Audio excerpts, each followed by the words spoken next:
असलेले महायुतीचे उमेदवार जरी 4 पक्षांमध्ये बेडूकुड्या मारून गेले असले तरी सुद्धा पहिल्या पसंतीचे उमेदवार नव्हते।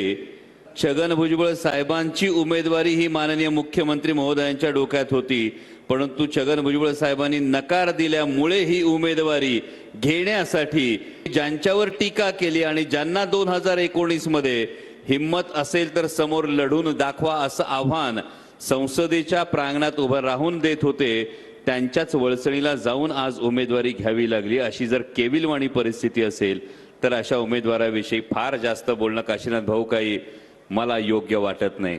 आता कोल्हे अशा विधानासाठी प्रसिद्ध आहे। कोल्हे आणि संजय राऊत हे काही विधानं करतात, त्याला काही बेस नसतो। शिंदे कशाला ते करतील? ही जागा जर छगन भुजबळ राष्ट्रवादीची आहेत तर ती उमेदवारी एकनाथ शिंदे कसे जाहीर करतील?